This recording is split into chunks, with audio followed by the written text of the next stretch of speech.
Question number 6, if 4 sine square theta minus 1 is equal to 0, angle theta is less than 90 degree, find the value of theta. Angle की value find करनी है, hence find the value of cos square theta plus tan square theta. अब इसकी भी value find करनी है और इसकी भी वैल्यू फाइंड करनी है हमने।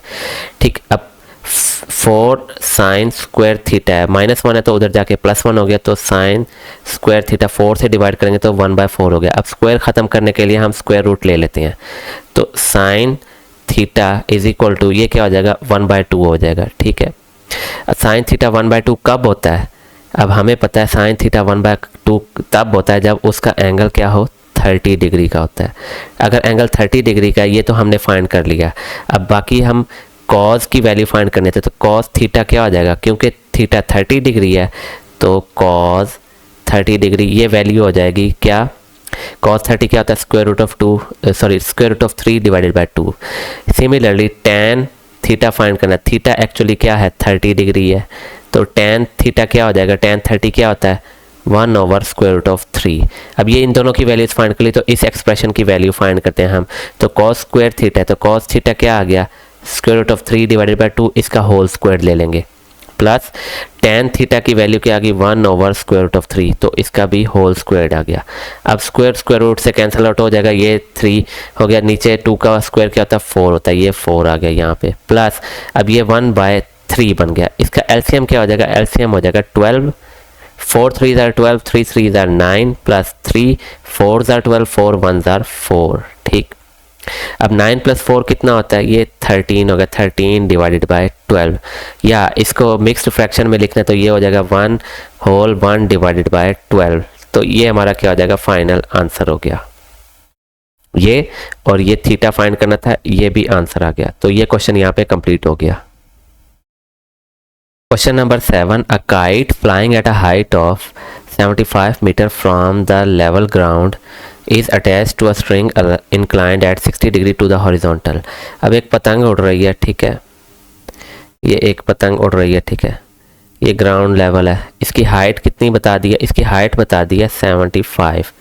ठीक, अब ये पतंग उड़ रही है, ठीक है, और 60 डिग्री का एंगल बना रहा है ग्राउंड के साथ वो जो, ठीक है, जिस डोरी से, जिस रस्सी से उड़ा रहे हैं वो काइट, ठीक है।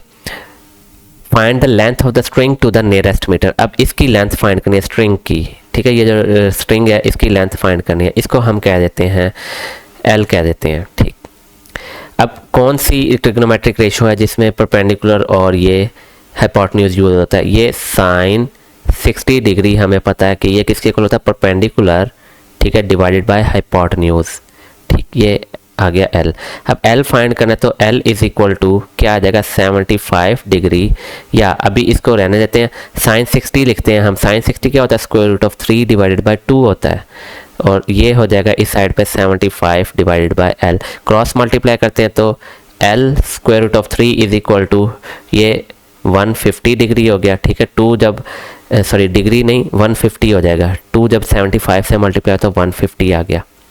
अब L √3 है, जो √3 से दोनों तरफ डिवाइड करेंगे तो L is equal to 150 divided by √3। ठीक, अब √3 की वैल्यू हमें पता होती है 1.73 के इक्वल होता है, तो जब 150 को 1.73 से डिवाइड करेंगे तो हमारा आंसर आ जाएगा 86.7। ठीक, √3 की वैल्यू 1.73 लेके हम डिवाइड करते हैं 150 को, तो 86.7 आ गया। अब हमें क्या क्या गया क्वेश्चन में, find the length of the string to the nearest metre.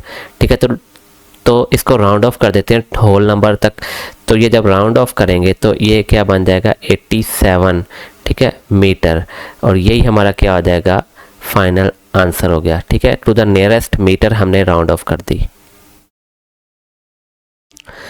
Example number 8, a balloon is connected to a meteorological station by a cable of length। ठीक है, एक तार से एक बलून बंधा हुआ है, ठीक, यहाँ पे स्टेशन है, ठीक, अब is inclined at 60 degree to the horizontal, horizontal से उसका 60 डिग्री एंगल बनता है। ठीक है, अगर इस तरह से हॉरिजॉन्टल देखें, अल्टरनेट एंगल है ना, तो ये अगर 60 है तो ये भी 60 बन जाएगा।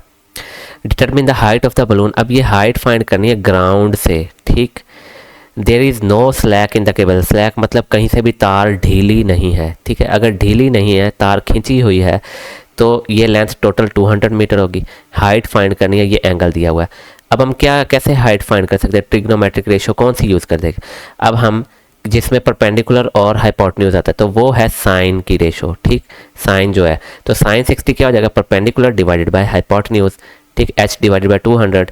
तो साइन 60 का हमें एक्चुअली पता है कि वो square root of 3 divided by 2 के इक्वल होता है, वो भी पुट कर दिया हमने। अब h के लिए सॉल्व कर लेते हैं हम। तो 200 दोनों तरफ मल्टीप्लाई करेंगे, इधर से 200 कैंसिल तो h बच गया, यहाँ पे 200 मल्टीप्लाई 2 1 था 2, 200 जार 200 होता है तो 100 हो गया। 100 को स्क्वायर रूट ऑफ 3 से मल्टीप्लाई करेंगे। अब स्क्वायर रूट ऑफ 3 की वैल्यू दी है, क्या यूज़ करनी है 1.73, ये यूज़ करने का कहा है तो ये यूज़ की। अब 100 को जब इससे मल्टीप्लाई करेंगे 1.73 से, ये हो जाएगा 173, तो इसकी हाइट क्या आ गई 173 मीटर, और यही हमारा क्या हो गया फाइनल आंसर हो गया।